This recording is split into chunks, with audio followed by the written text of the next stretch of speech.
Diego Garcia में जो हमला हुआ वो सिर्फ अमेरिका के लिए चुनौती नहीं है बल्कि ब्रिटेन के लिए एक चेतावनी है।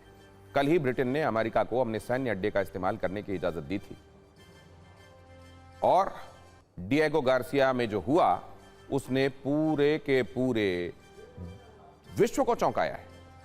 सत्ता में आज सबसे पहले पश्चिमी एशिया में लगातार विध्वंसक होती जा रही जंग की ही बात होगी। आज इस जंग का, जैसा आप जानते हैं, 22वां दिन है।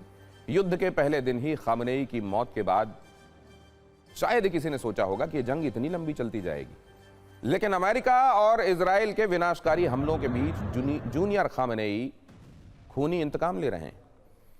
इस जंग में ईरान हर रोज अमेरिका को एक नया सरप्राइज दे रहा है। इस बार ईरान ने अमेरिका की उस नस पर वार किया है जिसका दर्द डोनाल्ड ट्रंप को बहुत लंबे समय तक होगा। ईरान ने दुनिया को सीधा संदेश दे दिया है कि अब लड़ाई सिर्फ पश्चिम एशिया तक सीमित नहीं रहेगी, अब वहां वहां हमला होगा जहां दुश्मन सोच भी नहीं सकता।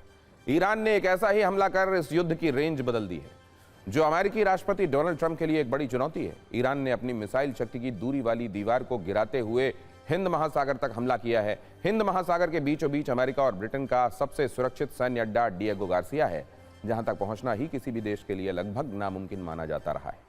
लेकिन अब उसी अड्डे को पहली बार निशाना बनाकर ईरान ने अपनी ताकत दुनिया को दिखाई। कानूनी तौर पर डिएगो गार्सिया पर ब्रिटेन का कंट्रोल है, लेकिन एशिया में अमेरिका की सैन्य ताकत का यह सेंटर माना जाता है। यह अमेरिका का बड़ा मिलिट्री बेस है। इसे ट्रंप का फुटप्रिंट ऑफ फ्रीडम कहा जाता है, लेकिन ईरान ने बता दिया कि वो उससे बस 4 कदम दूर है।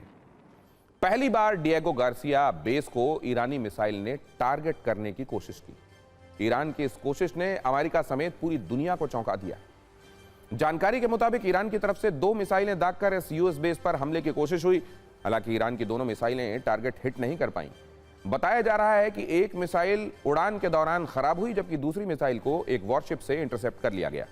भले ही ईरान निशाना बनाने में कामयाब न रहा, लेकिन उसने एक संदेश जरूर दे दिया। संदेश ये कि अब वो बैलिस्टिक प्रहार के जरिए सभी सीमाएं तोड़ने को तैयार है और इसके बाद जंग की दहशत भी अब पश्चिम एशिया से यूरोप तक पहुंच रही है। जिस तरह हिंद महासागर तक ईरान की मिसाइल पहुंची, उसके बाद यह सवाल उठ रहा है कि क्या ईरान यूरोप को दहलाने की ताकत भी रखता है।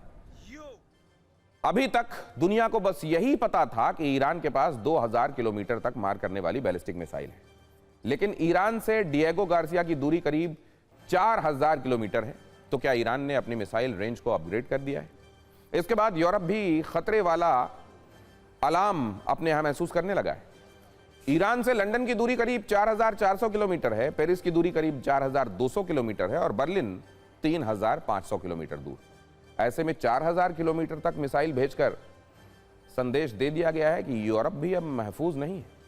कुछ दिनों पहले यूएस नेशनल इंटेलिजेंस की डायरेक्टर तुलसी गबार्ड ने कहा भी था कि ईरान समेत कुछ देशों का मिसाइल प्रोग्राम अमेरिका के लिए बहुत बड़ा खतरा है, जिसका एक ट्रेलर ईरान ने दिखा दिया। डिएगो गार्सिया पर हुआ हमला सिर्फ अमेरिका के लिए चुनौती नहीं है बल्कि ब्रिटेन के लिए भी एक चेतावनी है। कल ही ब्रिटेन ने अमेरिका को अपने सैन्य अड्डे इस्तेमाल करने की इजाजत दी थी, जिसके बाद ईरान की तरफ से ब्रिटेन को धमकी दी गई। ईरानी विदेश मंत्री ने कहा कि ब्रिटेन की जनता ईरान पर अमेरिकी और इजरायली हमले के खिलाफ है। ब्रिटेन के लोग इस युद्ध में शामिल नहीं होना चाहते। ब्रिटिश पीएम कीर स्टारमर भी जनता की भावनाओं को अनदेखा कर रहे हैं।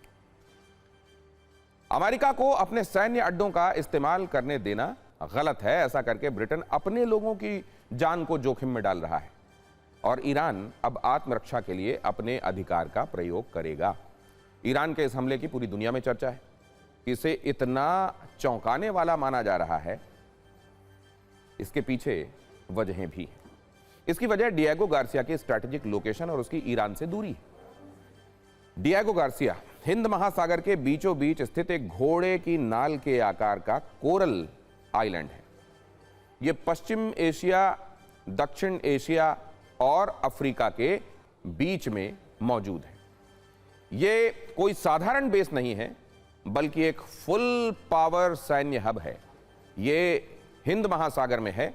इसकी भारत से दूरी 1800 किलोमीटर है। मॉरिशस से इसकी दूरी 2100 किलोमीटर है, जबकि यह ईरान से 4000 किलोमीटर दूर है। यहां से अमेरिका हॉर्मुज स्ट्रेट और मलक्का स्ट्रेट जैसे समुद्री जलमार्गों की निगरानी करता है। इसका क्षेत्रफल करीब 32 वर्ग किलोमीटर है।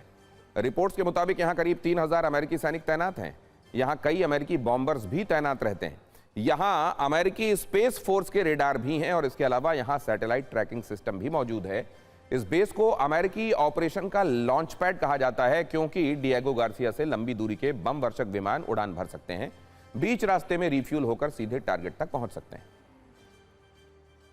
यह बेस अमेरिका की ग्लोबल मिलिट्री ताकत का प्रतीक माना जाता है। खाड़ी और अफगानिस्तान युद्ध में अमेरिका ने इस बेस का खूब इस्तेमाल किया था। यहीं से पूरे हिंद महासागर, भारत, चीन और पश्चिमी एशिया की गतिविधियों पर सैटेलाइट और रेडार से निगाह रखी जाती है। डिएगो गार्सिया पर 12,000 फीट लंबा सैन्य रनवे है। इसे दुनिया के सबसे मजबूत रनवेज में से एक माना जाता है। यहां फाइटर और भारी सैन्य विमानों की लैंडिंग भी संभव है, इसीलिए अमेरिकी B-52 और B-2 जैसे बॉम्बर्स यहीं से उड़ान भरते हैं। इन बॉम्ब वर्षक विमानों के लिए अलग हैंगर्स भी यहां बनाए गए हैं और यहां इनको फ्यूल करने के लिए विशाल ईंधन भंडार की भी व्यवस्था है। KC-135R एरियल रिफ्यूलिंग टैंकर्स भी यहां तैनात रहते हैं, जो हवा में ही विमान को फ्यूल दे देते हैं। ट्रांसपोर्ट एयरक्राफ्ट और P-8A पोसाइडन जैसे जासूसी एयरक्राफ्ट भी यहां पर मौजूद हैं। युद्ध की स्थिति के लिए भारी मात्रा में यहां रिजर्व भी होता है, गोला बारूद भी रखा गया है। यहां के बंदरगाह इतने गहरे हैं कि इसमें परमाणु पनडुब्बियां और एयरक्राफ्ट कैरियर आसानी से आकर एंकर कर सकते हैं, खड़े हो सकते हैं। इसी साल जनवरी में परमाणु सबमरीन USS वेस्ट वर्जीनिया भी यहां पहुंची थी।